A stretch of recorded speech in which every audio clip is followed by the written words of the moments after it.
Hello and welcome to the Build With Baer Workshop. My name is Pat Bear. I'm here to build a model kit, two model kits in fact, and to hang out with all of you. I'm throwing the Bear Cave, the Lego, the Scythe emote in the chat. If you're currently a subscriber, you can reply with those emotes. If you're not a subscriber, consider becoming one. Or you can use other people's emotes, or you can just say hi. You've got options, and I appreciate you being here. Welcome everyone to the old Build With Baer Workshop, hanging out. Did a little tweaking of some camera settings here. Not 100% sold on them. Might do some tweaking here and there as we go. So if anything seems a little odd, it's because I was doing some tweaking, because I've been messing around with some stuff here. Lashbrick is here. Hello, Lashbrick. John said we're finally making it to Hi-Nu Day. Indeed. The Hi-Nu Gundam real grade, we will begin that once we complete the Scheherazade, the Seravee Gundam Scheherazade, which is right here. I put it on a stand. We'll be working on that as well. But yeah, I tweaked around some stuff. I switched over completely from Streamlabs to Stream Elements. So all my overlay stuff, I haven't tested them, but we'll see if someone follows or subscribes, gives a sub. We'll see how that text looks. I made it larger than what it was yesterday, and I think it'll look fine, but I don't know. But I do like that the way it works is you set up an overlay, and then you put in whatever you want in the overlay. So I have an overlay that's just all of the like pop-ups, and then I just make it full screen, and then like pick where I'm going to put it, and then it'll show up. And there's a preview, but the preview is a little delayed, and so it is what it is. But it was pretty simple. So I do recommend, if you're a streamer, switching to Stream Elements. Hey, Lord Crashington, welcome. Because they don't seem to be garbage like the parent company that owns Streamlabs, who seem to be not cool. So yeah. Anyway, we're gonna get to building it in a minute or two. We're hanging out here in the hangout zone, pre-stream zone. It feels weird that I'm going to be building the real grade, the Hi-Nu real grade, because that's a kit that just came out not too long ago, and I'm building a kit for 2018 here. And I've also built this year alone. I built kits from 2001, the late 90s, the mid 2000s, all over the place. So to build like the new hotness as far as real grades, a kit that was released in so limited numbers that I had at least two people be like, "Where did you get that?" When I announced I was doing it. So it feels a little weird to be doing the new hotness. Also feels weird and we'll talk about that when we get there, to be working on a real grade, because I don't often build them. But it looked rad and the price was right, and so I picked it up. And also, look, if I was ever going to build it, I needed to buy it when I did, because the secondary market and third markets were going to be so high that there was no way that I could get it later. I had to get it when I did. Just wasn't going to work otherwise. I'll check something real quick here. We're just in the hangout zone here. We're just in the intro portion of the stream, chilling out. Yeah, I got more than 3 viewers here. Like, do I have a lot of viewers right now? No. Do I have more than 3 viewers? Yes, I do have more than 3 viewers. View count on the dashboard, which is occasionally very inaccurate. Whatever. I'm excited. I'm excited to work tonight, talk to all of you. I don't have a lot planned to discuss. I did buy some model kits, pre-order some model kits, so we can talk about those. I'm going to bring up that tweet in a little bit so that I have the names of them. Well, I can bring them up actually here. I could just say. I pre-ordered 2 kits that were announced, and their release date is in May, so I won't be building those right around the corner. But I pre-ordered the new Gundam, the NU. This is the Hi-Nu. That's the new Gundam entry grade, because I think it'll still be easy to find in places, but it would be nice to know I can get it, because sometimes those entry grades are hard to find, and there are only so many Gundam entry grades. So I wanted to pick that up. And then I also pre-ordered the Raider Gundam, the Full Mechanics Raider Gundam. I enjoyed the, so I guess we're doing Seed. I guess Full Mechanics is now a Seed line, although it's really the RE100 line more than it's the old Full Mechanics, but whatever. I enjoyed the Calamity. I like the Raider Gundam a lot. You know I love the Death Sight, and it's not a Death Sight, but it's Death Sight adjacent, similar to the Blitz Gundam being Death Sight adjacent. So I was going to pick that up, and I liked some of the gimmicks in the Full Mechanics, so I decided to pick those two up. I pre-ordered those from USA Gundam Store. Who knows if they actually get released in May? Especially that Full Mechanics, I bet that gets pushed. Who knows? Also, I got shipping notifications for the my two Gundam whatever battle logs kits. So not shipping. Sorry, I didn't get shipping notifications. I got intent to ship me notifications, which is a different weird thing to say. Basically, the pre-order arrival notice is what I got from USA Gundam being like, hey, we think we're getting this within 10 days, and then we'll mail it out. And that is the Gundam Barbatorus and the Gundam Live Lance Heaven. Those two kits are supposedly going to arrive at some point within the next 10 days to USA Gundam Store and then get mailed out to me hopefully soon because I pre-ordered them immediately. So hopefully I'm in like the first round. I don't know. Ooh, no wonder when I saw that I thought it looked a lot like the Blitz Gundam. Yes, it is very similar to the Blitz Gundam, the Raider. I don't know a lot about it because I don't remember a lot about Gundam Seed, but it looks fucking rad. So I pre-ordered it. You know me, I like kits like that. All right, we're gonna get into building here because I don't know. I think we're just gonna have a chill stream on a Thursday. I think we're just gonna have like a pretty like whatever stream. Also, little reminder before we get in, we are at 47 out of 50 subscribers. Love to get back up to 50. It's okay that we're not there, but I'd love to get there. Just throwing it out there. Like to say that stuff. I'm gonna retweet my own tweet, see if we can get a few friends to join us. Oh, reminded of Number Wang. That probably sounds weird, but it's a Tim and Webb look, Mitchell and Webb look, British sketch called Number Wang. It is a somewhat parody of the kind of nonsense British quiz shows. It's Number Wang. Great. Anyway, I'm going to hit the old main button, the overhead button. Yeah, we are getting some shadows here. So I do need to, yeah, if I do that, here's my light. We're still getting some shadows here, so I do need to play around with my lights a bit. Also, we're not centered right now, so that will center a bit. Still not centered enough. Where I want to be centered is not where I am with the camera, so I have to adjust myself a little bit. Whatever. Like I said, kind of redid some stuff. It's also nonsense of me to redo these things because apparently in 2 weeks I'm gonna move all this stuff. I'll talk about that. They got the Scheherazade right here. I put it on a stand because we're gonna use the stand for the Ptolemaeus arms because it needs a stand. So we'll take this kit off the stand. I don't use this enough for displaying kits or taking photos of kits because normally I'm taking photos like this. So I don't show that. Yeah.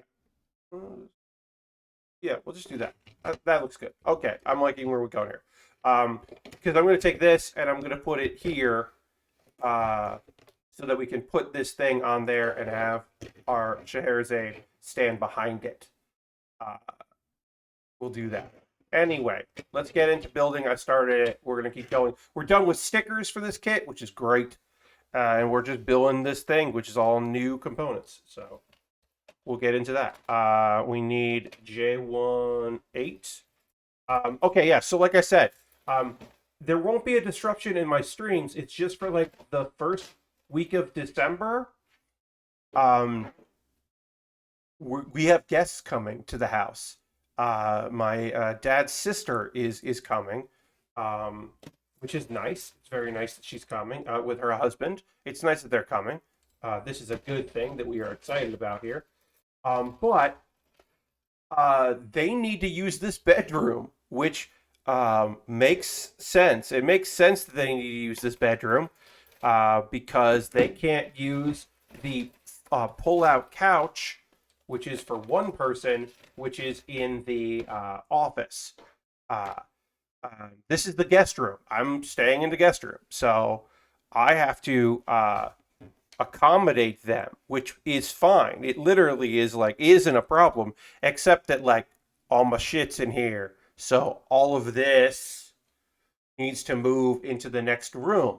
My uncle came this year, my great uncle, who was the older brother of my grandfather.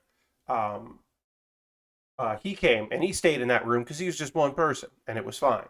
Um, so yeah, so I need to accommodate, which means I have to move all my gear into there, which again isn't a big deal. It's just going to be weird to do that because I have to take everything. Now, folks that may remember back in February, I moved all my gear out into the family room, aka the Carolina room, because I was living here by myself for a month. And why would I be in this room all the time in a house that I had myself? So I have streamed. I have streamed from 3 rooms in this house. I have streamed from the Carolina room, which I did when I was just visiting here on Christmas and not living here. I streamed. I have streamed out of the kitchen for my cooking streams, which were just a blast to do. Very, very happy to do that. And I have streamed out of this room. So now I'll be streaming it from a 4th room. Shouldn't be an issue with streaming. The room is small, but if I fold up the day bed or the couch that I will be using, couch bed, I will be able to fold that up and then have some room. I have to like move things from that room to here and then move all the stuff. And the biggest issue of doing all this is I have to take all of the computer stuff off of this table and then move this table because there is not a suitable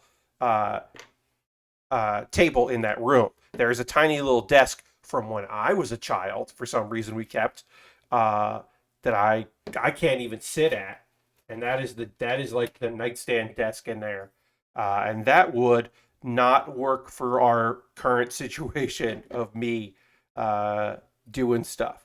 That would very much not fly. So, we're building 2 sets of these. Okay.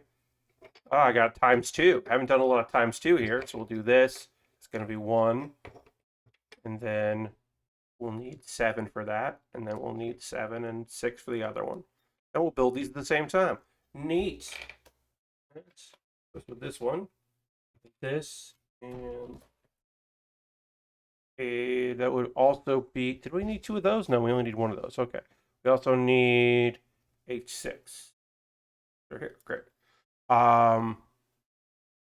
So yeah, what was I gonna say? Yeah, so that's like the thing that's also very funny about this. So that's the 3rd of December, or no, the 2nd of December to the 9th of December. So 2 weeks. But I will, that's when they're coming, but I'm going to be moving all my stuff in on the 1st of December, which will be a game night stream, because we got to clean this room before they come. So I'm going to be moving all my stuff. I'll probably actually move it all in on that Tuesday, but stream from there on Wednesday to give myself more time to move things in, because I can work out of that room and clean this room up and all that. So I'll be moving in there on December 1st just for a week and a day. So my relatives who are coming to visit are leaving the same day that I go to, what was it? Oh, so the day that I go to Philadelphia. So that's weird. So that night before I'll be streaming, and then that day where I theoretically could come back here. So that's going to be annoying because it means that um, that when's like I'm leaving before they leave, so I can't move all my stuff back into this room, so it'll just be there until I come back. That Sunday. Uh, and so that Sunday, I'll come back from a trip, kind of deal with in my head all of the weirdness of like traveling and all of that, decompress from all that stuff. But also, I will have to decompress and also set up my room so I can stream on Monday. So that's going to be a weird one. That'll be a weird Pat Bear energy. Also, haven't really promoted too much that I'm going to PAX Unplugged in Philadelphia. And I have a show on a Saturday. If you've wondered, hey, Pat, how come you haven't really been promoting that online or anything? The answer is I don't have my guests locked in. I have a few people who are locked, but I don't have enough people locked to make a big announcement about who's going to be there. I have a couple maybes who are like, hey, these need to become yeses. But the real thing is, I understand. Oh, Lord Gresham says jet lag plus moving is a winning formula. Yeah, I won't have much jet lag because I'm flying from South Carolina. I'm flying back from Philly to South Carolina, so it's like, there's not even a time change. So it's not too much of a flight. It's mostly just the wholeness, like it's a smaller convention, but I'm still going to a convention, and I will be weary of travel and seeing people and talking. It's still going to be a drain on my body, and mental drain as well. So I'm like, I'm just preparing myself for all that, and then you add in the fact that yeah, I'm not ready to announce my guests because I don't have them all locked in, because there were a few people who were like, look, it's not hard for me to get to Philly. And I'm like, okay, it won't be hard for me to get you a speaker badge.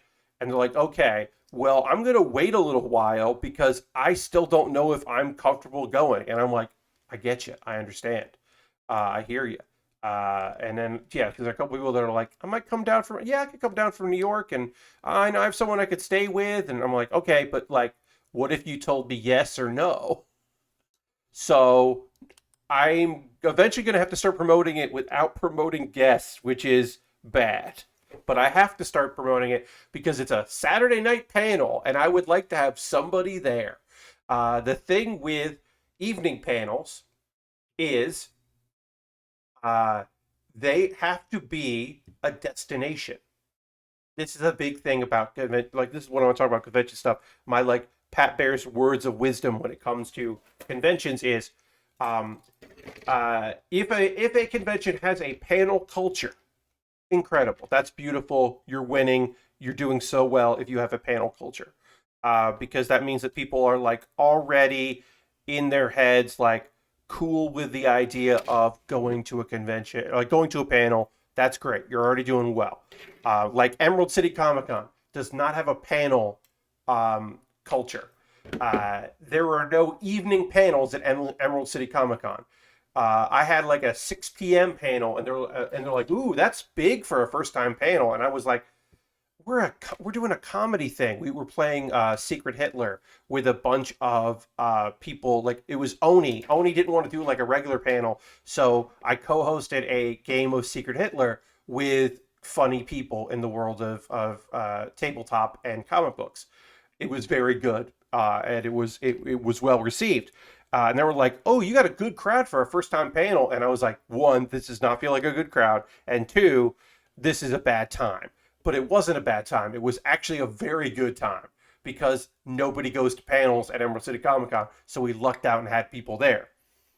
So you have to have your expectations, like measure your expectations. So like people do go to panels at PAX Unplugged. PAX Unplugged is still a PAX, but there are not concerts at PAX Unplugged. So once the people move around and they're done buying things and they're done doing their demos, there are a couple things you can do. You can go to panels.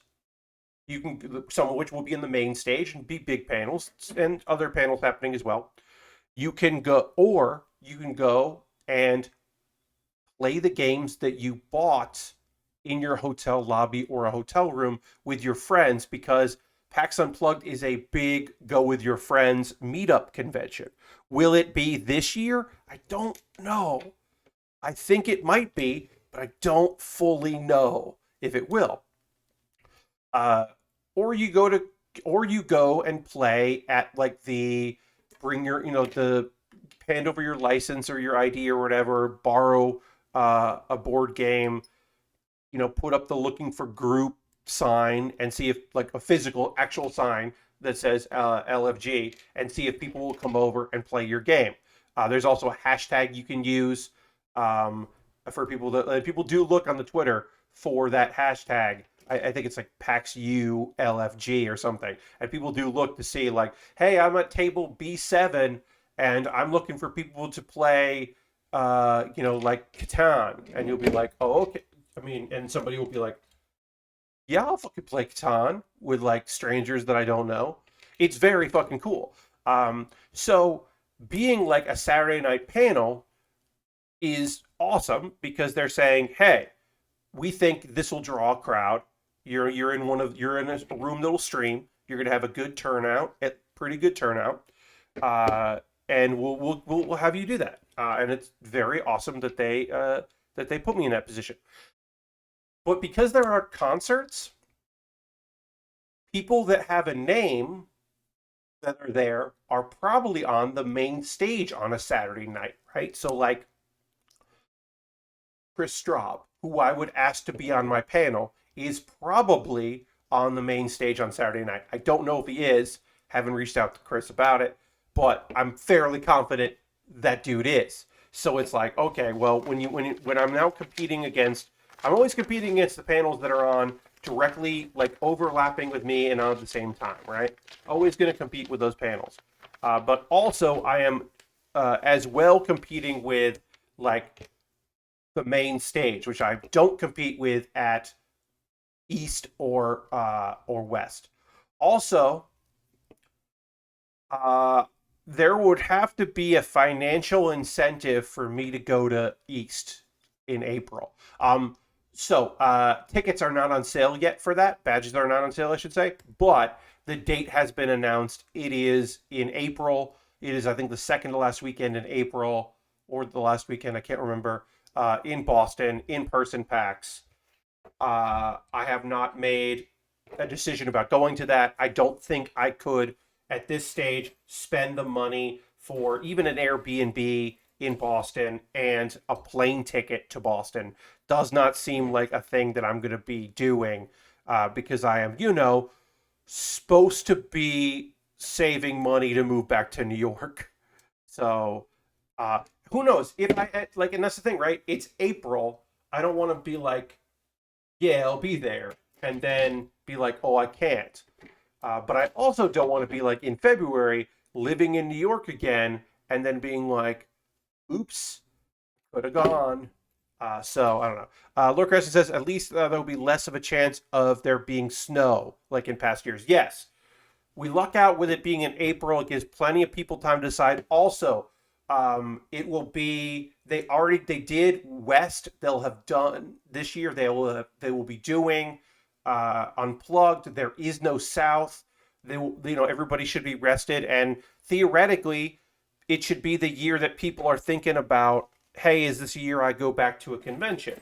So it comes down to, okay, who do I have in my corner that I can be like, do you want me at this convention? What would you need me to do at this convention? Because, like, me doing Pat Bear's Anime Club and Improvised Postmortem, that might not be, we'll pay for your plane tickets worthy. But hypothetically, please take this as a hypothetical. If they wanted League of Heels to come back, perhaps they would, and do the whole fucking thing.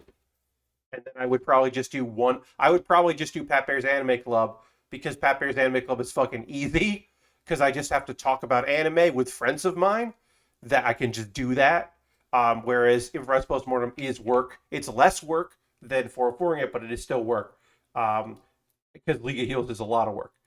So like that comes down to is like, okay, if they wanted League and they wanted to make sure that I was there to do League, this is the conversation that could be had. I don't know. Again, as I said, this is like, is that something they would want? And also maybe that isn't enough to justify a plane ticket or an Airbnb or whatever else needs to happen to get me there. I don't know. Um, it is basically like part of my PAX Unplugged visit is going to be seeing some people face to face who work for Reed and saying, "Hi, what's up? What's going on? Let's talk about East." Like literally, us having a table at PAX East was a conversation we had at that I had at PAX Unplugged. The first PAX Unplugged, I went down there to do a panel and to hang out. I did 2 panels, and I was on some panels, and I hung out. And in conversation with someone from Reed, high up at Reed, on the PAX side, it was like, okay, what can we do to like sweeten the deal to make League of Heels work for y'all? Because I said you guys have had like a little bit of like settling stuff, which we're okay with, but sometimes it's weird if you're doing it like at the convention and all that. And I was like, could we have a table at Bandland? PAX East has like a lot of room for in Bandland, and he was like, yeah, 100%. And then I was like, can I get an exhibitor badge? And they were like, no. And I was like, okay, because that's legitimately the only thing. Like, East is fine having a speaker badge, but you can't like go to on the show floor before it opens to do the like hour before the show where like they have like press and other exhibitors walk around. They do that a couple times. I don't get that. I don't have the access to that. I want that. Also, at the Seattle Convention Center, it's really annoying because I have been the only person in Bandland not to have a exhibitor badge, so I had to like go and get an enforcer to escort me to so I could set up before everything started. So someday I'm going to get that. Someday I'm going to get exhibitor badge. Someday. But anyway, we're building this thing. We're getting things together. This eventually is going to go on like here. It's going to go on this, which is cool. This is a big weapon that can be opened up here and like that, and then also all of the elements of this weapon can come off and go on our figure. So that's what we're building right now. That's what we're doing now. We're going to now build a bunch of 4-part things here. Building 4 of these, combining together. H1, 8, and then H2, 8. Okay, great. So we're building a bunch of this stuff here. But yeah, like I said, East is a conversation that needs to happen. Probably at Unplugged, I'm going to try to get a conversation going about like, hey, is this a thing that you would want there? I can't just do this. Also, I can't do. I don't. How do I put this? I want to say this. I don't want to do. You are on this council, but we do not grant you the rank of master. Indeed. I don't want to do a fundraiser again unless it is for something new and different. The kinds of GoFundMes or Kickstarters that I've done have been for PAX on a few occasions. They have been to purchase equipment to build a computer, the computer that I'm using right now. And they have been to pay for debt that I had, medical debt. Um, I can't do a PAX Kickstarter or GoFundMe again. I didn't want to do the last GoFundMe. The last GoFundMe I did because um, I I felt necessary to do that one because uh, I was supposed to be sponsored, and that sponsorship fell through, and I did not have the money to compensate for that removal of a sponsor. So I turned to friends to help make it happen, which was and friends and well wishers. So I don't feel comfortable doing another one of those. I don't know how I don't responsibly. I could find the money, but the money is supposed to be my savings. That's the whole thing I'm doing here. Is saving money to eventually move back to New York. I can't spend a bunch of money on round trip flights to Boston and even the cheapest garbage Airbnb. I can't really afford. I can't do that. Uh, League of Heels opens up some possibilities of making it more sense for me to be there. Not saying that's definitely going to happen. Just saying that if that is what it takes to get there, and I'm confident I can put on a good show there. My contacts, it's also like it wouldn't be the same people, right? Like, I'm not going to see. I don't expect to see Giant Bomb people at PAX East. I don't know if we're ever going to see Giant Bomb people at a PAX again. This new younger generation, maybe they want to go up. Maybe PAX West would have some people. I don't know. Uh, it's possible, but I don't think so. It's like, Jess is an East Coaster. Maybe Jess would want to come up to Boston, but like, I don't think that's a likely scenario. If there is a new PAX South and it is on the East Coast, maybe Jason would go to that, but I don't know. I think it is more likely that we will, that we are done with that generation of people going. I think there's some people that will go. Like, I imagine I could see John Drake reappear at a PAX, but also John's a dad now, so maybe not. Like, who knows? I don't think we're gonna see Nextlander. Like, maybe Nextlander would be like, hey, let's all go to a PAX and so we can see each other in person and whatever, and it'll help build community and all of that.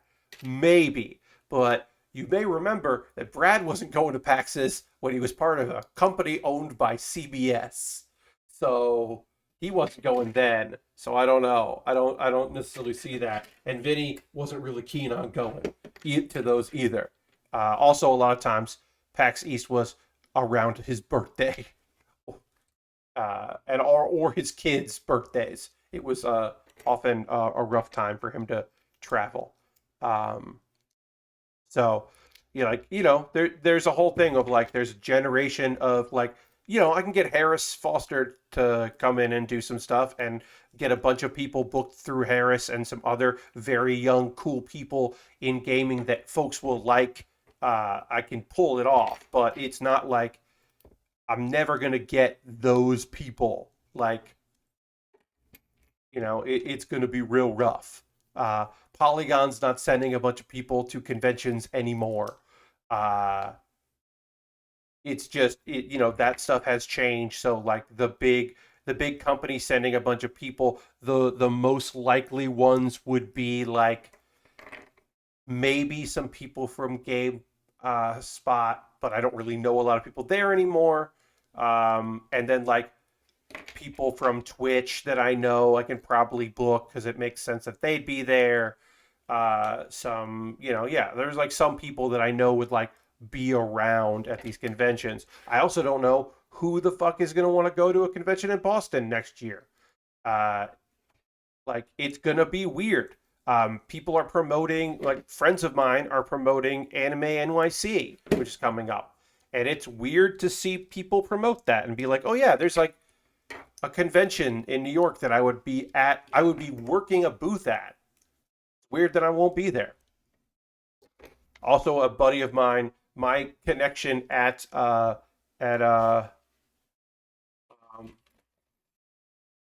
that would ostensibly want to hire me for Crunchyroll has left his position. So I'm like, oh, I wonder if I'm going to get calls to work at like booths. Um, I mean, I didn't get a call to work Anime NYC. I don't know, um, I don't know. Also, I don't live in New York, so it makes sense I didn't get a call for that. But I was kind of, well, I was hoping a little bit. I was hoping I might get a call for Anime NYC, see if they want, have me fly up uh, from here to there. And I would have said yes, probably. I would have felt really weird, but I probably would have said yes. I don't know. A lot on my plate. Lot of stuff going on. But I will say this, I am excited about going. I do have thoughts, positive energy about going to PAX Unplugged. So I am, cautiously optimistic about it. I think that's kind of my vibe of like it'll be nice to see people and I'll play some games with some strangers and uh I'll go to some panels. I think I'm going to go to a few things and see some and try to run into people. Maybe I can get a meal with my friends. I got a few friends that are going to be there. So maybe like Tanya and I can get lunch one day or dinner one day. That just sounds nice that I could like see Tanya, my friend who I have not seen since PAX East 2020. It'd be kind of cool to see her. I don't know. I think that would be fucking neat to see some people.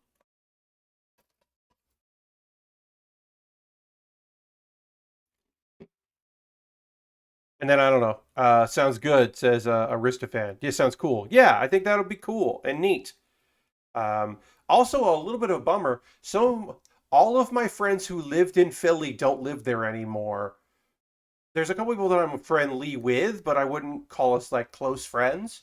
But I'm friendly with them. But like my actual friends that I know who lived in Philly don't live there anymore.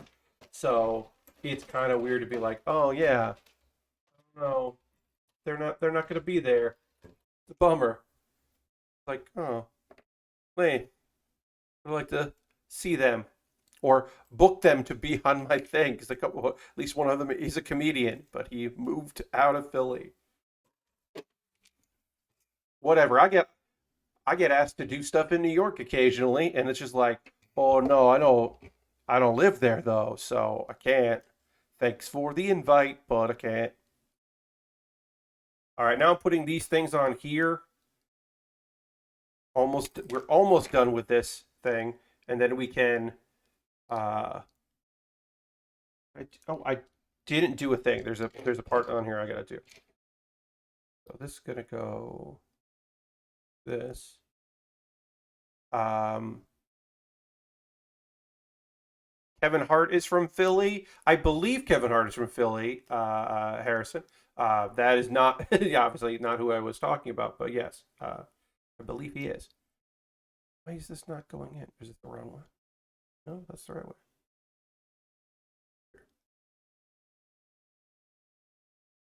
Okay, put that in there. Um, but yeah, I had some friends. Still have some friends in the wrestle scene who live in Philadelphia.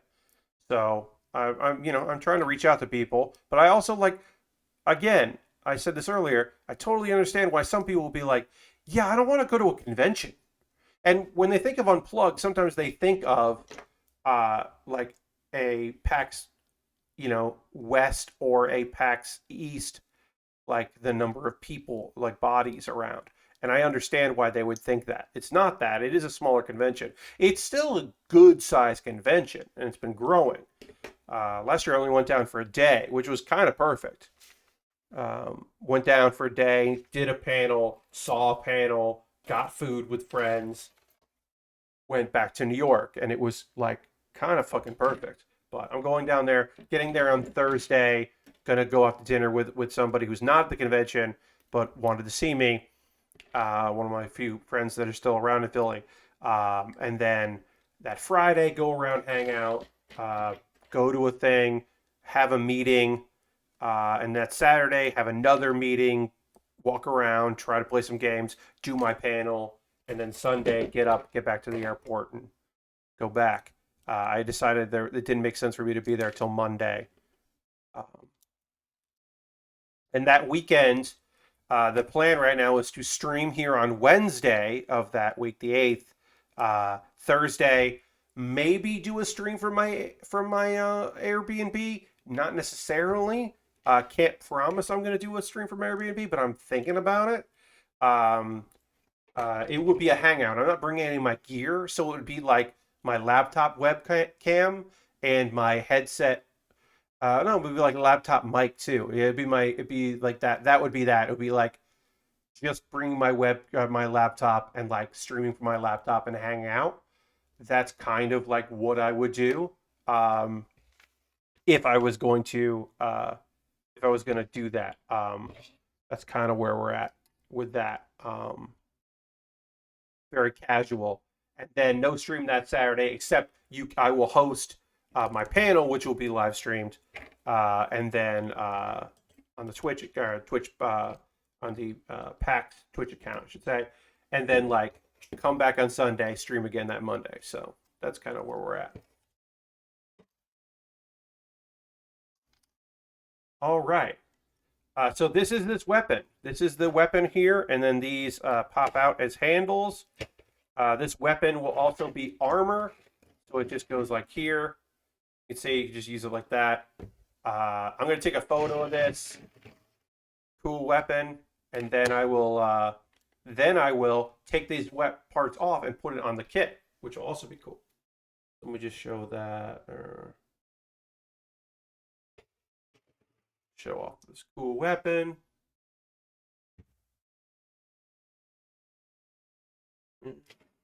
Yeah, let's just do it like that. Big cool weapon. Yeah, cool weapon.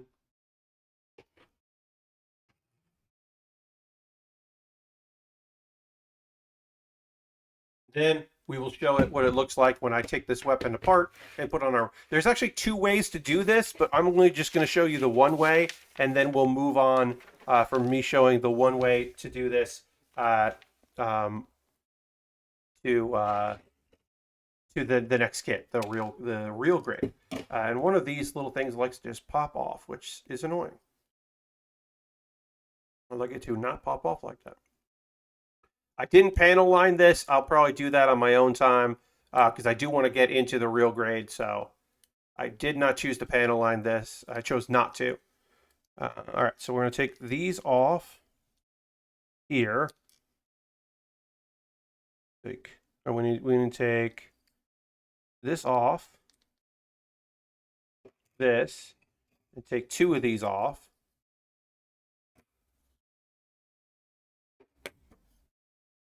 Take these two off here. We take those off. We're going to put this on here because it's easier to put all this extra armor on the stand. And like I said, I don't use this stand that much, and I should because it's cool. Cool to have the stand. Okay, so this is going to go like this. These are going to fold down. And then this is going to go here on the butt. Now that's on the butt. So now it's like booster rockets. And these can come off and go on the feet as well. But we're just going to do that. You can look that up later if you want. So those go on the butt. And then that goes there. And then these go... How does this look? Going to go up on an angle. And these go on the side of the kit.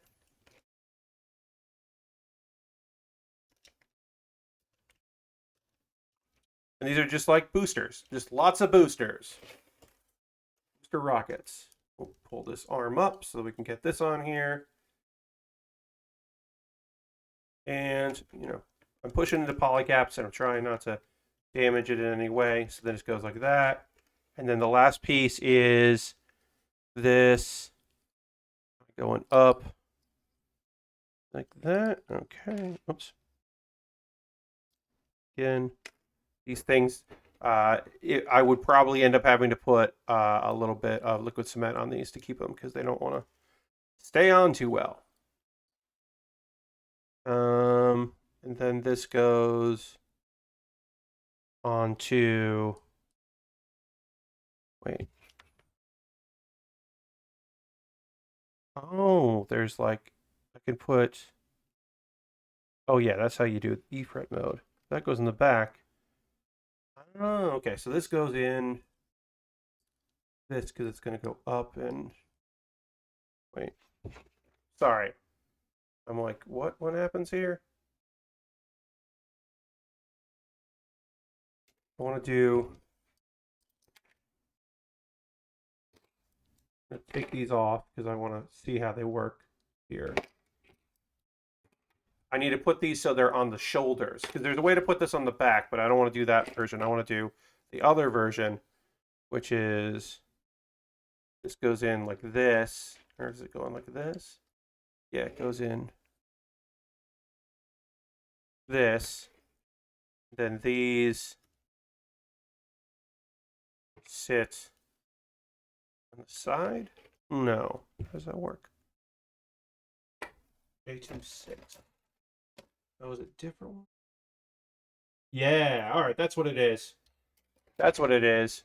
These things come off and a different pieces go on the side. I was trying to reuse these like I did with the other ones. I'm not supposed to reuse those. I'm supposed to use different connectors. I got this.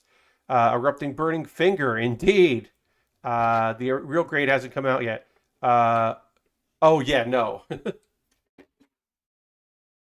Yeah, no, there's a new God Gundam pre-order out there. I did not pre-order that because of all of the things from G Gundam that I would like to build again, I'm kind of done with the Shining and God Gundam. The Burning and God and Shining and all that. I'm kind of over that. I think I'm done building those kits.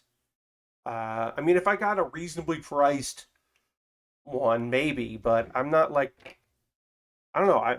I think if I'm going to build a real grade, it's going to be something really interesting. I think that's what I'm looking for, is something like unusual, interesting, wacky. That those are like the traits that I am looking for more than I am looking for anything else. Like something I already built just in a real grade. You know, like I said, I pre-ordered the Gundam. Which Gundam did I pre-order? Let me find the piece over here. Need J16 and J26. There it is. Okay. No, I put a pre-order in for the what do you call it? Not the unicorn. No. You're asking a question. The Raider Gundam Full Mechanics. The Raider Gundam Full Mechanics is a kit that I'm like, I would like to build this. This seems interesting and different. This seems like something I would like to build that I have not seen. You know, and being full mechanics is interesting to me rather than something that I've like built a bunch of times in a bunch of different ways. Which Gundam series has the most repetitive build kits? Yeah, I mean, I asked Harrison. I would say probably Unicorn. Like, also, let's be real. The Strike Gundam. I need them to stop putting out Strike Gundams. I'm kind of fucking sick of very like. I have an Ale Strike waiting to build. I've built like 2 different Strike Noirs. Like, believe me, I built a bunch of them. I'm definitely sick of building the Strike Gundam. I have a high grade waiting for me to build of it. I will build that kit because I own it, but I think I'm definitely kind of over it. I'm over the Strike, and like, yeah, I don't think I'm ever going to build a unicorn again. I think I've done building unicorns or banshees. I've just, that overlay of sliding pieces to have the colored pieces underneath. I think I'm just like tired of that. Okay, so this has a different mode but we're just going to go with this mode here of all the extra components. I'm going to take a photo of this so I can show it off. And then we're going to move on, and we'll get going on the our real grade. So let me take a photo here. Yeah, that looks good. All right. So that is the Seravee Gundam Scheherazade. This is a fun kit. I really like the colors. I think the extra weaponry is good. This is a weird kit because it's a build kit, so it is the Seravee. So it had like a bunch of parts from 2008 and then a bunch of parts from 2018 to do all the extra stuff. It's weird in that way. I love its bulkiness, the legs. I think it's very funny, very chonky friend. The big weapon that becomes components and becomes like a strange backpack, but not an actual backpack, and the thing that almost is a GN drive but isn't a GN drive. I think that's very fun. It's very fitting with the series. So overall, I liked this quite a bit. I was happy with it. There was nothing that was like annoying to build, and while I do think these legs look very silly, they are necessary because this is supposed to go underneath it to become like new legs, and then it kind of like clamps into place. So it makes sense why it has these like very strange legs, because the Efret mode is just like this but tall, and then like these become claws, and it's kind of cool, but I'm not going to worry about that. So overall, pretty all right. Pretty okay for high grade. It had stickers, but it didn't have too many stickers. It was annoying that, you know, a little annoying, but like not. The last kit we built had 100 stickers, and some of those you couldn't even see. So this is already way better than that kit, which had stickers that I really did not like. All right, so now we're gonna move on to the Hi-Nu, and I just have to. We're gonna figure out the colors for this. I have to change something in here. One quick second, pardon me. Change this to actions, this to Hi-Nu, great. And then one thing that I set up is I set up all these different scenes, but to have my buttons work, I have to reset what my main is and set that to that. I could also just have all of the photos in one scene and then just go through, but that would, this for the reason I like working better. I like having my buttons change and then updating that and having a list of a bunch of different scenes, rather than just having like one scene as my main overview and then have like 20 photos ready to go. But yeah, this is the Hi-Nu real grade. Excited to start working on it. I have everything set up for it. It's got a thing I really like here where it has its stickers, but also has some of the transfers all on one sheet. I really enjoy that. So we do have, you know, a few stickers here. We'll make use of them, I'm sure. I believe, yeah, it does give us different eye stickers to use. And then it has the water slides. And how many of those water slides we'll use? Probably very few. But yeah, it's got options. I like that it has options. That is nice.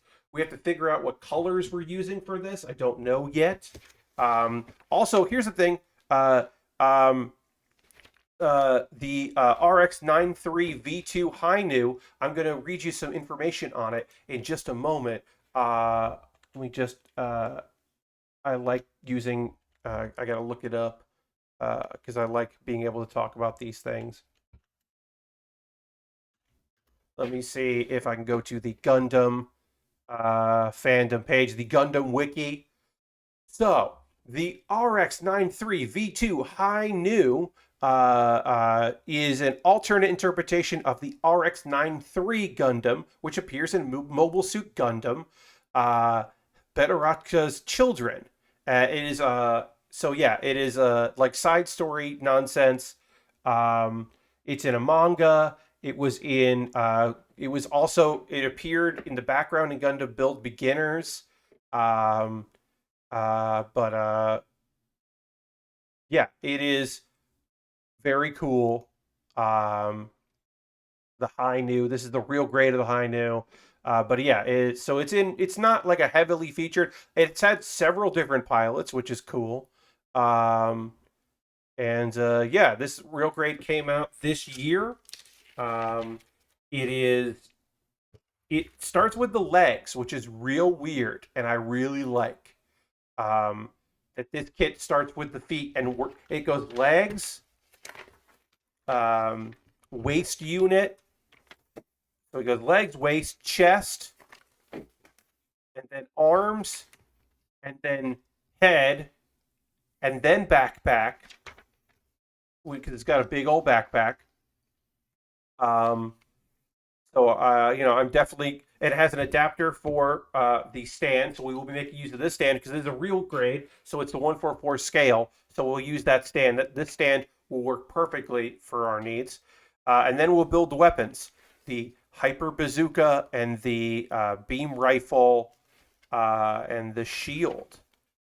It does have beam sabers. Yeah, it does have beam sabers as well. But yeah, and they fit on the back or on the sides. Oh, and it has funnels. It's got funnels, my friends, which is why you definitely need to have um, a stand for this kit. Because this kit, even as a real grade, a new real grade, this is not gonna want to stand up on its own that easily. So I am looking forward to getting started on this. Real grades.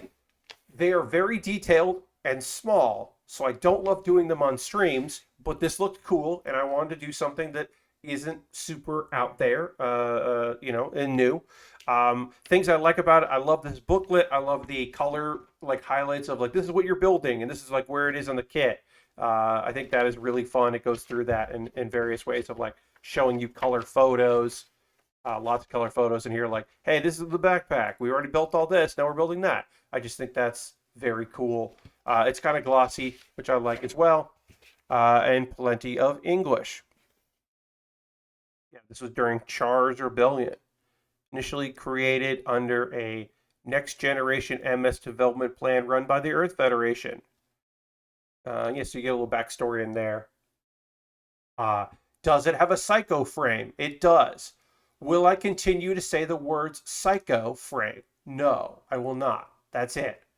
Don't like using that. I don't like using that term for model kits.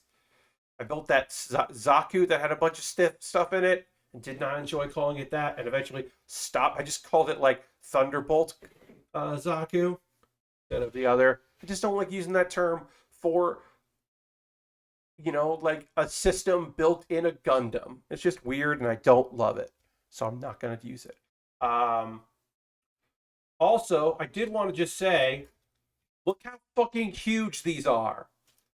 These are some of the goddamn biggest sprues I've ever seen. Also, this is 2021 compared. This is generally what a real grade or master grade is going to be for like an A. And these are almost okay. I'll say this. These don't fit in. They don't really fit in my holders, which, yeah, these don't really want to fit in there. It is kind of ridiculous how big some of these are. Not all of them are this big, but some of them are. And that was a surprise. This is a good sized box, and these are very large sprues. I was very surprised. They just don't fit in. I'm putting them in it on an angle. So I would love to get rid of those. Also, we got these like connector things, but not the full frame connectors. These are joints. There's no polycaps. These are the closest things to polycaps that we're going to have on here. But it doesn't have the inner frame components that some real grades have had. So it's been a little while since I built a real grade. But yeah, there's some differences. There's some stuff that I'm like looking forward to putting together. I love the idea of starting with the legs and building up the kit. I think that's just neat. I'm a fan of that. But yeah. Also, blue beams. Hell yeah, look at that. Look at those blue beams. This is beautiful looking. The kit's white and blue, and the beams are too. The Beans are blue. All right. We're going to figure out our colors, our marker colors, and then we're going to, once we're done with our marker colors, we'll take a pause for the cause. Then we'll actually start working on this real grade. So let me pull my keyboard out here. We don't have any red. We do have blue. And we have white. Oh, Lord Crashington wants to hear some ska. You will hear some ska in a moment. Thank you for using your channel points responsibly.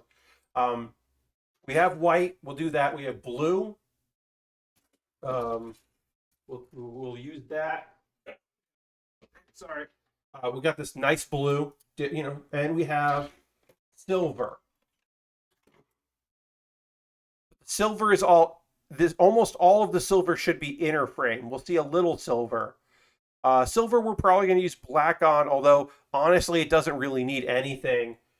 So we know blue we'll use black, white we'll use gray, and purple we'll use black, and the gold we'll use black. So I think we're just going to keep those two colors. We'll just do... Yeah, we'll do else black. There's nothing that I'm like, oh, well, we have to do this color. We have to use the brown. There's nothing that the brown is going to make sense to have. I think that is perfectly reasonable. Right. So first I got to channel points are redeemed. So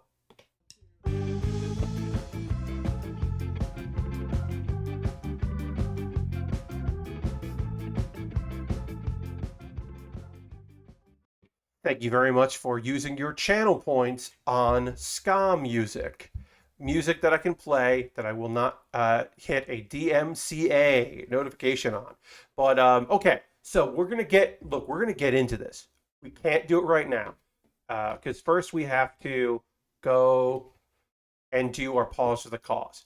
If you're new to the channel, this is an opportunity for me to talk about ways you can support what I do here. All of the things I'm going to mention are optional. None of these things are things you need to do. But if you would like to do them, it would be rad if you did. These are all optional. These are not things that I'm like, hey, you just gotta, I require it. I demand it. No, none of that. Like I said, this is all stuff that would be great if you did. Last week I already threw them spending points on real big fish like ska. Indeed. Last week I already put the channel points, or Lord Crashington said that, and then last week put the channel points in. If you're currently a subscriber, you can throw some emotes into chat. Let the people know you're a subscriber. Subscribing via Twitch is the easy way to support what I do with cash money or your Prime Gaming token. If you have Amazon Prime linked with your Twitch, you could do that. We are currently at 47 out of 50. Our goal is 50 subscribers. If you would like to gift a sub to somebody, you can join a wristband gift sub leaderboard. Bits and coins, always appreciate it. We love that. If you've been gifted a sub, you can convert that to a regular subscription. If you haven't subscribed and you're thinking like, I don't know, maybe I would, this will be a great time to do it. Love to get back up to 50 subscribers. You could make it happen. Again, you don't have to. I will say this. In 2022, the Scythe emote will become a tier 1 emote, and tier 1s will have 3 emotes, and tier 2 will have a brand new emote, which is 3 people, only one of whom is ever really here on streams, and me. I'm the 4th person, because there's 3 people that are in tier 2. So Aristophan will have a new emote to use, and me, and then the other 2 people who aren't here that regularly or don't chat. Who knows? But everybody else is going to get the Scythe emote in the next year, because I will be commissioning a new emote, because it looks like my funds are going to line up right that I can. It's not a lot of money. It's some money. It's just about scheduling. But yeah, I'm going to have a new emote pending. So I don't know. I thought that was cool. They're opening more slots for emotes. I already had more that I could do. It's just it needs to be related to what we're doing here, right? Like that's the goal. Let's see. What else do we want to do? I did that. I did Patreon. Patreon is the next thing. I have a Patreon. Did you know that I have a Patreon? Many of you fucking know that I have a Patreon. Anyway, patreon.com/PatBear. $1, $3, $5, and $10 tiers. Inexpensive tiers. You get rewards. It's worth it if you don't want to do through Twitch. And I get that. Patreon. Another solution. Is Patreon eventually going to be really excited about NFTs? Yes. Does that fucking suck? Yes. It really fucking does. But also, I still use PayPal, and PayPal accepts cryptocurrency. So I don't know what to tell you. But also, you'll soon be able to pay with crypto on Patreon, I'm sure. But also, yeah, you can still do that on PayPal, and we still use PayPal. It fucking sucks. Anyway, not to be a downer, but so I will say, hey, you want to support me for $0? You could subscribe to my Patreon. Or sorry, not my Patreon. You can subscribe to my YouTube. YouTube.com/PatBear is that. It's free to subscribe. If you wanted to pay money and get the videos that I put out on Wednesday out on a Tuesday, you could do that. So YouTube.com/PatBear. What's up, YouTube? And you can find all that. And speaking of YouTube, if you're watching this later on my YouTube, you can find all these links in the show description. If you're watching this later on a VOD, because some of you are VOD people, what's up? You can find all this in the chat. Just pop that chat open. When I watch VODs, I close the chat because I can't communicate. I can't type anything there, and it's weird to see the chat go by. But pop it open. Maybe you don't, but one-time donations, cash donations, one time. Everything I make through one-time donations, which you can find there, 3 ways to do it. So everything I make through that, through Patreon, through YouTube, through Twitch, all goes to buying model kits and equipment. This stream deck that I'm using, that I can do silly things with, like play a toilet sound. I can just play a toilet sound whenever I want because I have a stream deck now and I put sound effects on it. That's silly, but I did. I did that. I decided that was a thing that I could and should do so that I can, play sound effects like that, or I can play like the Scout song that we had here, or I can play like a cha-ching sound. That's just like, or I could play this again.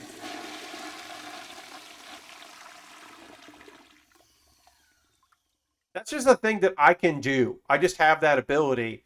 Look, I had the money aside there. I bought a stream deck. I have good amount of model kits to get me through the rest of the year. It felt like a natural step to do that.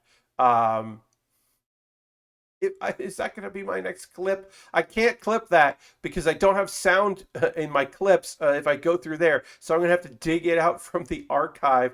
Like, how long in this video is that? That was 1 hour and 8 minutes into the video. I'm going to write that down because I guess that might be a clip that I used. I got to write 108, around 108, and see if that's a clip I want to pull out of this 2-hour video. Because I bet to protect myself, my VODs don't have sound. It might have that sound effect. I actually didn't check, but it doesn't have like game audio, so I feel like it doesn't have those sound effects, which makes the VODs inferior. Anyway, back to ways you can support me before we get back to building, and I talk about manga and anime. Let's see. Hey, I have an Amazon wish list. This kit is not from a wish list. This is just a kit I built. The last kit I put together on stream here, the Scheherazade, that is from a wish list. Somebody bought that, an anonymous person. I don't know who did. Somebody bought that. But you, speaking of wish list, I'll talk about that in a second. I just put up the link to USA Gundam Store by mistake. USA Gundam Store. You buy a gift card there. They get you a code. You send me a DM on Twitter. It's like doing my Amazon wish list, only it's not a wish list from Amazon. And so people are interested in that occasionally. Options. We'll get back to building real soon. As I said, I have an Amazon wish list. You can buy something from there and it'll come to me in the mail. It'll jump the queue. I won't build the high grades that I've got. The Ifrit custom that I got from Premium Bandai that I never built the first time it was released. I got that in the mail this week. I won't build that next. I won't build the Lego sets I've got. I'll build the thing you bought. Speaking of which, I have Lego sets on that list. I have high grades, master grades, inexpensive kits, expensive kits. I just put up the a new kit on there. Right now, it is a reasonable price. It is the Maquette Gundam, is the Wing Gundam Sky Zero Gunpla. So it is part of, I believe it is part of the battle log, but I don't know for sure. Don't quote me. But it is a new paint job on the Wing Zero, and it's got this great green in it. It's a cool look. I mean, it's a Wing Zero. I built them before, but it looks pretty cool. I'll build that. You could buy that and they'll build it. Lego sets, high grades, master grades, some equipment. I've taken some stuff off the list because they are just never going to be back on. Like I said, bunch of stuff. You could buy something there. I'll build it on stream. That's how that works. If you want to support me for $0, join my Discord. I got a Discord. It's nice. I post build photos at the end of every stream. People post stuff they're working on. It is a great little fun little community. Let's see. What else? What else do I want to share with you? Oh, Pat Bear's Anime Club. I'll have a new episode of Pat Bear's Anime Club on Monday. But right now, if you want some suggestions of chill slice of lives, not all slice of life anime is chill. These are. A link to that video. You can check that out. Pat Bear, Best of Build with Bear is every Wednesday. I put a new video out of Best of Build with Bear. It's just clips from the stream. It's just like stream clips that I think are fun. Just things that I think like are great and worth your time. And I don't remember what this one is, so I'm gonna go to it because I don't remember off the top of my head. My memory is not great today. Oh yeah, this is just me being mad about the stickers from the kit we just finished building. The eye stickers don't show up that well, and it made me mad. So it's just me being mad at stickers. And it's a TikTok where I got a comment from a stranger that just said, #relatable. And I was like, one of my build streams was relatable? Weird. So I like that. I don't know. I was like, oh, neat. Somebody who doesn't know me. Like, nobody looks at my TikToks because they're quick little things, but whatever. Yes, those are some videos you could check out. We're going to talk about some anime and some manga as we start this cool new real grade. I'm just going to check my message real quick here. Right quick. Yeah, okay. We're good. We're going to talk about this anime, then we're going to talk about some manga, and we'll get into it. Let me just do this real quick. I'm also going to drink a little water because I am parched. So we'll do that too. That's and water, and I'm going to transition to the main, the overhead. Hell yeah.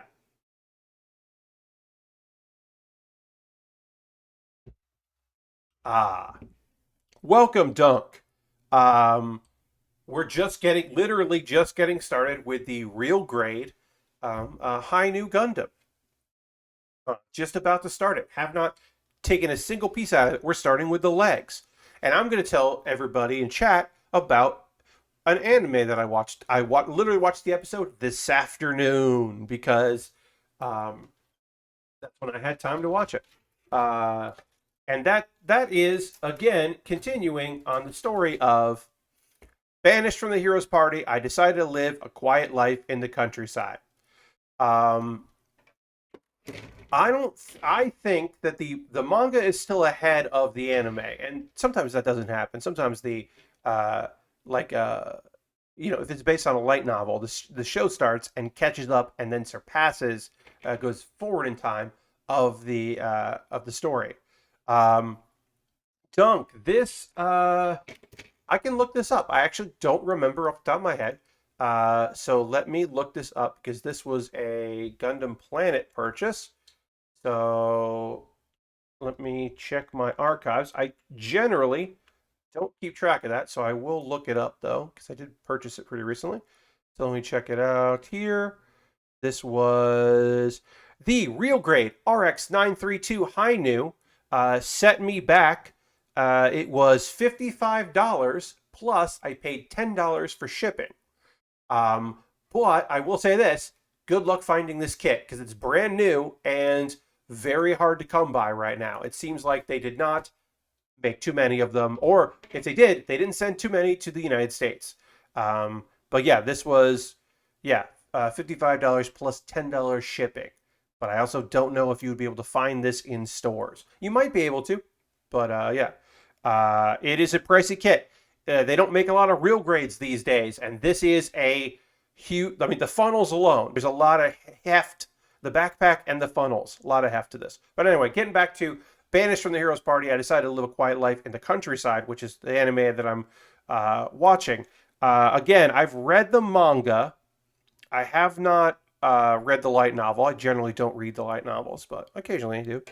Okay, so we need 45 and 42 are what we on here. We need 2 sets of them. We'll get those out. But yeah, so again, I talk about this show, and this I have the same issues with the show now that I did before, which is it tries to act like it is a fantasy world show, but it is not a fantasy world show. It is a action show that has a little bit of romance, and it's frustrating that it has those two things. I don't know what you mean in what page I buy my figures. I mostly buy my figures through websites, primarily Gundam Planet, USA Gundam Store, and Amazon.com. Those are generally the sites that I purchase Gundams from. Premium Bandai, I will buy some stuff from Premium Bandai, but I don't do it too often because it's very expensive. But I do get some premium stuff. And then sometimes I do buy stuff in stores in person, like hobby shops, but rarely because I don't go to hobby shops that often these days. And where I'm currently at here in South Carolina, there are not many hobby shops around for me to check out that sell Gundam. They are mostly. Yes, Dunk, the cost is way elevated on Amazon. Amazon generally is going to be more expensive than. Okay, so the price of the kit is generally going to be more expensive on Amazon than it would be at like another website. But you often can get Amazon Prime shipping if you pay for Amazon for Prime, and the shipping cost being free is going to make it so it actually is cheaper or about the same than if you bought at another website. And also, Amazon does pay for a lot of its own like local shipping. So it actually might show up faster in the United States anyway than if it was coming from the United States Postal Service regularly. So it is convenient to get on Amazon, but you are going to spend more on Amazon than you would somewhere else. Often, the cheapest price you're going to get for a kit is going to be in a physical location. A store is probably actually going to be the cheapest, but you don't have as much availability. You're at the mercy of the store because maybe they aren't. Some stores check the prices online and then increase the price of the stuff they got. Sometimes they will cut you a big deal because they are excited that you are getting rid of some inventory that they had trouble selling.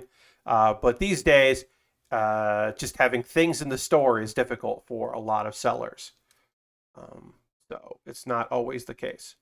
But especially with like Lego, if you wanted to buy Lego, Amazon is not a good place to buy Lego because those prices are very high.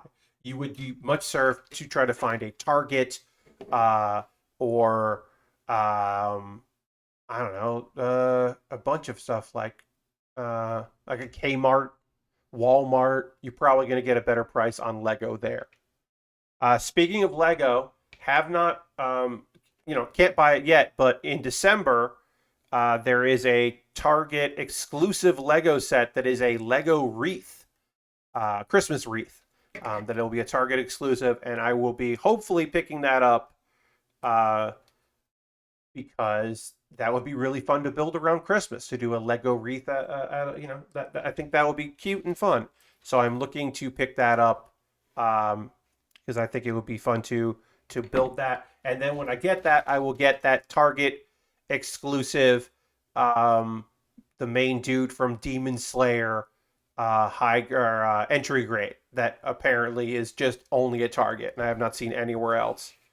So I will also probably pick that up. But I'm not in a rush to pick that up to get Tanjiro, but I would like to build it.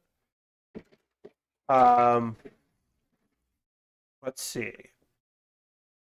Last week I bought one Lego set, but I was searching in many stores and I only found it on Amazon. Yeah. Um, yeah, I mean, right now it's hard to find stock of things, and like I said, I use Amazon a lot for convenience, the shipping convenience of it, of using Prime. Paying a little more to make sure you actually get it, not having to drive around to a lot of stores. Also, because I'm a streamer, if people want to buy something for me to build, they can do that with the Amazon wish list, and then they don't get my address; it just gets mailed to me, and that is great for me. Anyway, I want to talk about this anime. I'm going to talk about this anime, um, because again, it does run into this thing like lots. Look, was there a moment where our main characters, written red, were romantic with one another and like progressed their storyline a bit? Yes. I mean, there was conversation about getting a bath installed in the house. There was conversation. There was like she was like laying close with him and being, next to him and all that. Yeah, that happened. But also the main focus was this illegal drug in the neighborhood that is rewriting people's blessings. We get confirmation about that. There's some like, it's very clear that part of the idea of this drug going around is to increase resentment between like different people in this town. Like this town is a test bed for kind of like trying to ruin it. Like this is not said yet, but this is very clearly like, oh yeah, they're pitting some people against each other. This is like on purpose, uh, trying to sow seeds and like destabilize the country basically and test this drug. Like it's very clear that there's some shenanigans happening. Uh, the warrior from the heroes party shows up and talks to Red, but he's gonna back off. But then he like laughs in a way that is like, what's up with this dude? So we'll find out more about that. I thought they were gonna cut that part because it doesn't pay off and is not interesting in the manga so far. So I really thought they were not going to adapt that, but they did, because it's just kind of worthless. It's like a worthless scene so far, anyway. Um, and then we found out the heroes party has been searching for this ancient weapon for a long time, and they found it. And that ancient weapon is it's an airship. So now the hero has an airship, and that's kind of fun. Um, that's a very silly thing to suddenly have. Uh, and there's like some sad stuff in there where they're like, where would you want to go? And she's like, well, the one place I want to go, I can't go as long as I'm the hero. And you're like, oh, yeah, you want to go to your brother. You want to go hang out with your brother, but you have to be the hero. You can't abandon what you're doing. Uh, because literally your blessing wouldn't allow it. So again, this is supposed to be a romance show set in it with a fantasy setting, and they just don't want to do that. The show wants you to think that the opening and closing songs really want to paint the picture that this is a slow romance series, but then there's action and violence and intrigue and all kinds of stuff. Uh, and so it's like, yeah, you're not actually getting that. Don't worry about it. So that is the only anime that I watched this week. Okay, look. Hey, welcome, More Master. Uh, so I'm gonna get Netflix again for a month tomorrow. I'm gonna watch some of the Cowboy Bebop show. And while I have Netflix for a month, because I don't usually keep it, I just get it for when I want to watch something. I will also be watching Comey Can't Communicate, which I hear very good things about. That show is supposed to be very cute, and it is on Netflix. And so I will probably endeavor to watch it because it does sound fun. The build's going all right. This is we just started the kit, so literally we're on page 1. We're on step 1, 2. So it is a new kit that we're just going. It's a real grade, so it's going to have some small pieces, but we're starting with the legs, so it's not that small. We're going to get, when we finish the kit and we work on the head, that's when we're going to be dealing with very tiny pieces because it is a 144 scale, so it's the same scale as the high grades, but it is certainly more detailed because the real grade, or the RG, is definitely small, more intricate components. You ordered the Dom Tropin. Oh, nice. Hell yeah. Yeah, I put an order in today. I pre-ordered the 2 kits. I pre-ordered the new the NU entry grade that comes out in May, and the Raider Gundam full mechanics, because I built the first of the new full mechanics that came out. I built that, the Calamity, which was fun. So I'll pick up this next full mechanics. It's weird to be calling them full mechanics when they feel more like RE100 kits. So it's still a strange thing to call them that, especially because I really loved the other full mechanics line. Those were incredible kits that I really enjoyed building. So it is weird to have like another thing that isn't that is just using the name. But I don't know, that Calamity was fun to build. So we'll check out the Raider, and the Raider Gundam is cool looking. Anyway, it's time to talk about some manga. I have been reading some manga, and we will be talking about that here because it is fun to talk about what I'm reading. We got some time tonight to chat about that. Okay, so the first one I've been reading is, I haven't read a lot of it, so I'm going to give you the brief overview, but I'm excited about it, so I want to talk about it. And it is called Tennouji-San Wants to Play Board Games. It's another manga about girls playing tabletop games. We it is in the similar vein of After School Dice Club. There is a girl. She is, in this case, instead of our main character discovering how much she loves board games, she would not be the main character of the story, but she's like kind of like our window into it. There's a girl who's like the number 2 smartest girl in her class, and she has a kind of one-sided rivalry with the most popular girl in the school, a cold beauty. Tennouji is like this like quiet. She doesn't talk that often or at all. She's beautiful and like keeps her distance. Doesn't but she's top grades. We find out in the first chapter, she's not like putting on airs. She's not like trying to be like calculated. She's afraid of strangers and doesn't like talking to people, except for the other members of the board game club, because she comes alive when she plays board games and with her friends. And so our character, who is like finding this out, is like, oh wait, this is okay. Dunk wants me to ring the bell. I will ring the bell. Here's the bell. Bell has been rung. So we get this like girl who comes alive, who is like, you get the like, oh yeah, she doesn't say anything.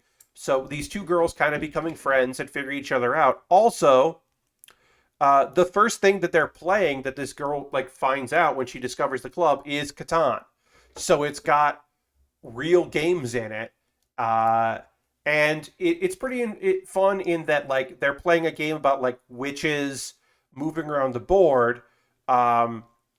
So speaking of witches, so it's them like talking about like the game, and you get to see like the characters doing the actions in their heads, and we're seeing this girl like discover board games. So it is a slice of life, but it's got a little bit going on. I'm gonna keep reading it.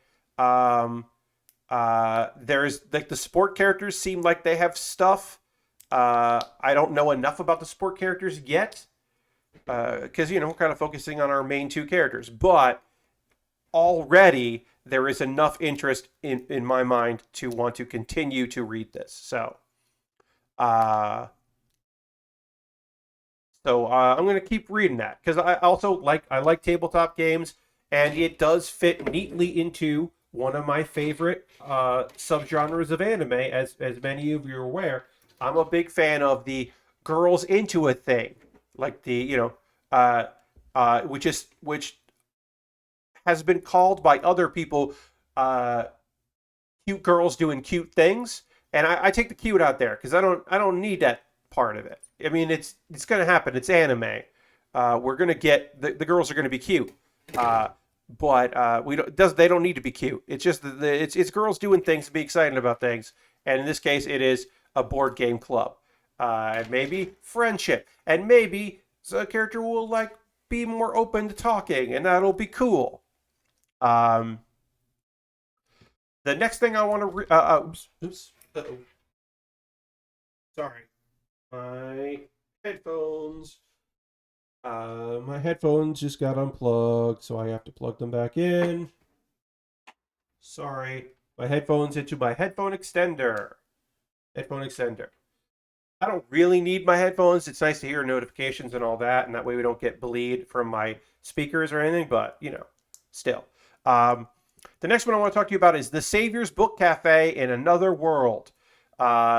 This is in a similar vein to The Saint's magic power is omnipotent in that it is using the trappings of the summoning to another world style of isekai. It's an isekai, but it's using those trappings to tell a slow romance story, which is what it actually is. It is a shoujo. It is a romance story that happens to use the trappings of the isekai. Again, much like the Saint's magic power is omnipotent, which does the same thing. And oh boy, I talked about how the Banished from the Heroes Party wants you to think that it is a romance show, but it is not. This is a goddamn romance show. Is there intrigue happening behind the scenes? Yes. Is there like suspense? There's some. Is there magic? Hell yeah, there's magic. But mostly, it's about a girl that runs a cafe where you can read books and hang out and relieve yourself from some stress, and then get some food. And she uses replenishing magic on the food to recharge your energy, and your and it's pretty fucking great. So what's the actual like story?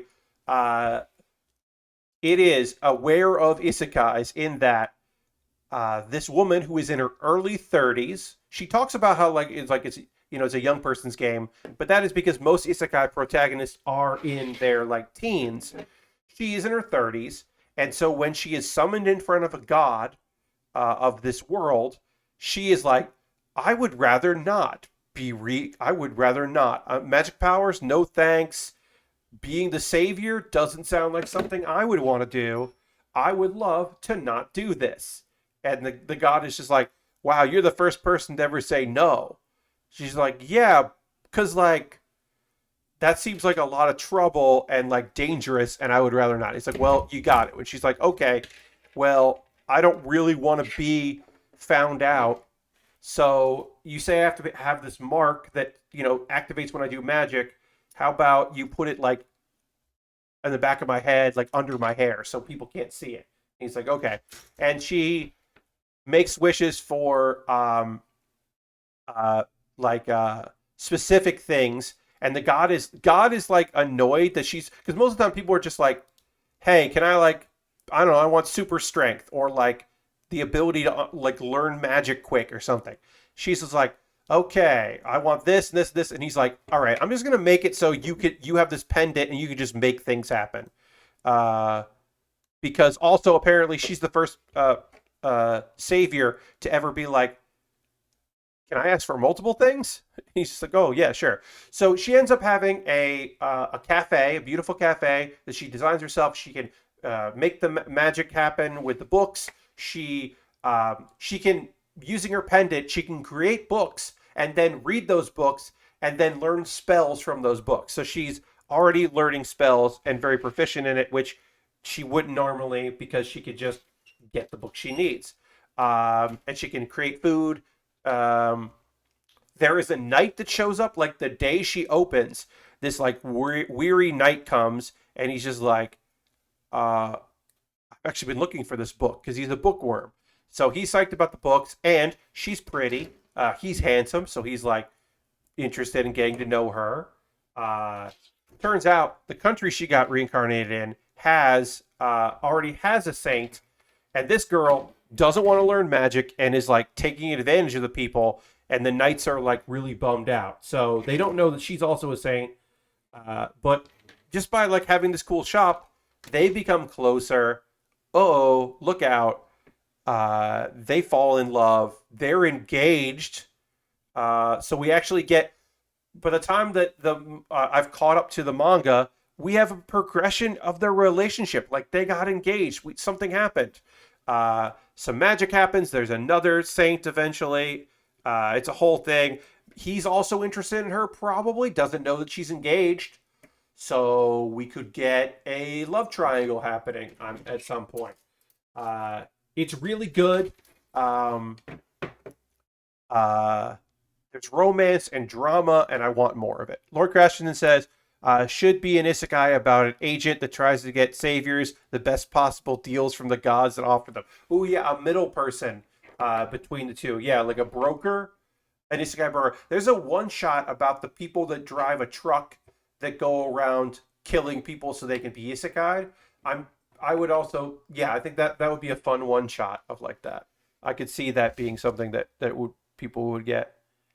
All right, I need F44. So yeah, that's good. And then we have another one that I would like more chapters of because there isn't a lot out there, and I don't know if this one's been on hiatus or if just nobody is doing translations for it. It didn't get picked up or anything. But I would like to see more of it.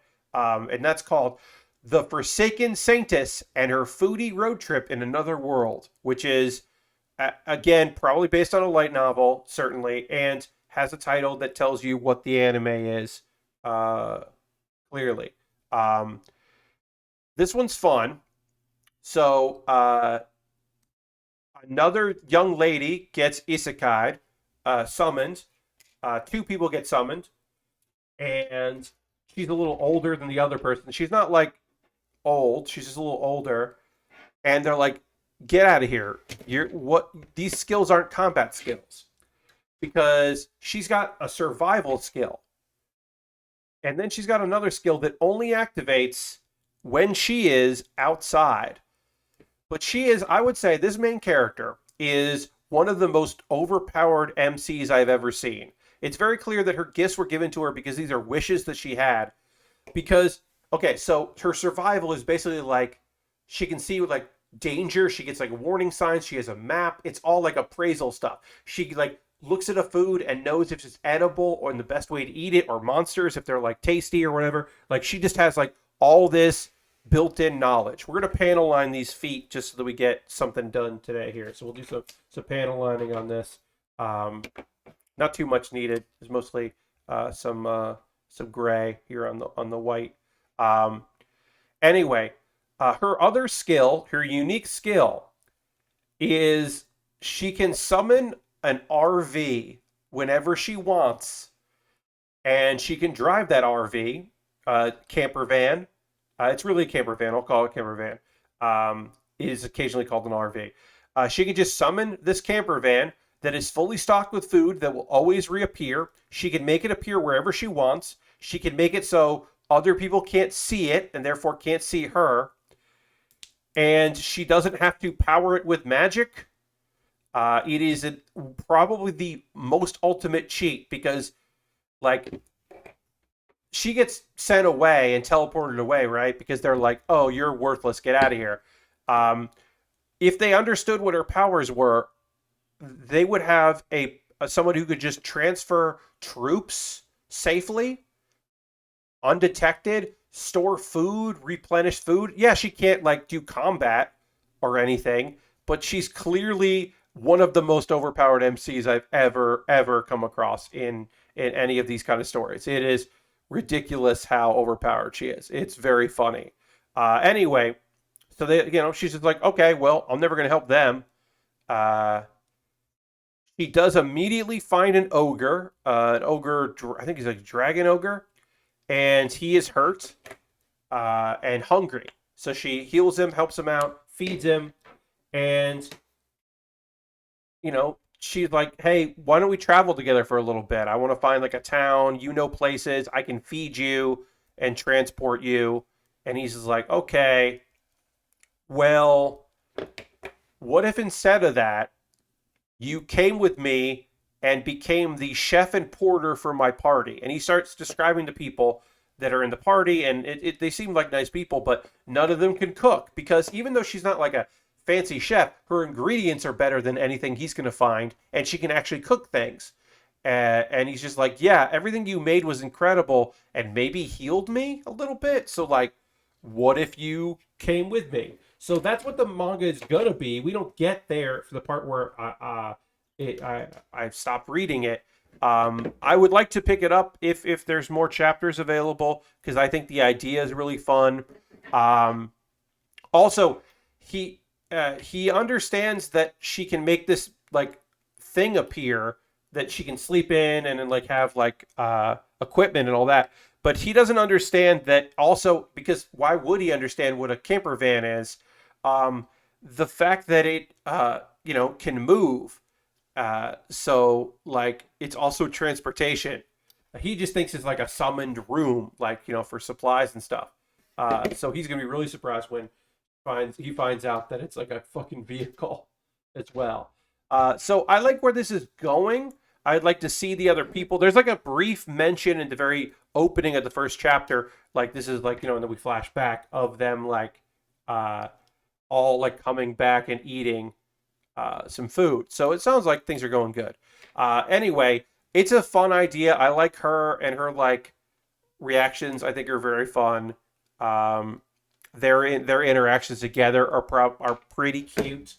So I don't know if there's going to be a little bit of romance or anything like that. I don't necessarily think that's the case, but maybe. Anyway, that is the Forsaken Saintess and her foodie road trip in another world. Because yeah, that's her big goal. Is she wants to travel this new world she found herself in. Uh, so maybe they will. I don't know. But yeah, it was pretty cute. And that is the manga and anime that I have been checking out. As I said, I am going to I'm going to try and check out Komi Can't Communicate. Because that is a Netflix show, so I have not seen that. And I will give a report on at least the first episode, if not more, at least first couple episodes of the live action Cowboy Bebop, because I will be checking that out tomorrow or Saturday, but I'll talk about it on Saturday. We've got some time left in the stream for y'all to let me know what you're checking out. Is there anything you're checking out that you want to say as we finish these feet? We've got a little time left. You can let me know if you're browsing anything on the internet, if you're watching anything on Netflix or on TV or anything. You can let me know what that is, because I always like to hear from you. I put a little piece of silver on here, some lovely silver on the front of our feet, because we're almost done with the feet here. Very detailed. Obviously, as I said, it is a real grade, so you're going to have that. But yeah, let me know if there's anything you're checking out. I said what I will plan to be checking out. Desert Bus for Hope will end tomorrow, so maybe Cowboy Bebop will have to wait till Saturday because I will be trying to catch as much as I can tomorrow. We're going to raid. That's where we're going to raid. In a couple minutes, we're going to go on a raid and check out and go hang out with the Desert Bus for Hope folks as they just raise over $800,000 for Child's Play is where they're at now. They will I don't know if they're going to raise $1 million this year. I don't think they're going to raise $1 million, but they're going to definitely raise like several thousand more before tomorrow when it wraps up. So, you know, there's some stuff you can bid on and some cool shit. There's a scale Buster Sword. Replica Buster Sword is going up for a live auction tomorrow, and that's going to raise several $1,000s because it's incredible looking and heavy as hell. The person made a Master Sword last year that was incredible, and this year they made a Buster Sword. Like this, like replica shop donated it. It's just incredible. I have to put stickers on here. I'm going to do that off stream because I don't want to do that right now. I got Lastbrook saying, still just playing Forza and Phoenix Wright. Really excited for the Silent Hill series on Giant Bomb. I'm excited for the people doing it. I don't like the Silent Hill games. They scare the hell out of me, so I don't know if I'm psyched about watching that, but I will check it out. Watching the Rory Jan Extra live stream. Lord Crash, that goes places. Also tomorrow, Dave Lang is doing 24 hours. So check out with Dave Lang. That'll be on the that'll be on Giant Bomb's main feed, so you can watch that on Giant Bomb's Twitch and on their player and giantbomb.com/chat. If you want to see Dave Lang playing a bunch of games, I'm sure there will be guests, or maybe there won't be any guests, and maybe his son will come in, maybe his son won't. I don't know, but I'm sure that'll be fun and nonsense. So check that out. We are going to go on a raid. That is how we end every stream. And as I said, we are going to go and raid because we've been doing that every night since they started. So Wednesday, we've been raiding the fine folks at Desert Bus because I love them. And maybe they won't notice because we don't have enough people for them to notice. But I love Silent Hill. Never played the first one though. Well, then this is for you. But we're going to raid them. Look, at the very least, we're about to go see people in Star Trek uniforms hang out because this crew has Star Trek uniforms, which I love that. I don't know why, but they've been doing that. The night crew has been wearing Star Trek uniforms. So you get to see them in that and hanging out and talking about things, and it's fun. We'll go on the raid now. Thank you all so much for being here. Consider coming back on Saturday as we continue this kit. We only did the feet. We got more to do. It's going to be great. I want to thank you all for being here. I hope you have a great rest of your night. Stay safe out there. Be cool. And I will see you on the next stream. Goodbye, everybody. Goodbye, goodbye, goodbye, goodbye, goodbye, goodbye, goodbye.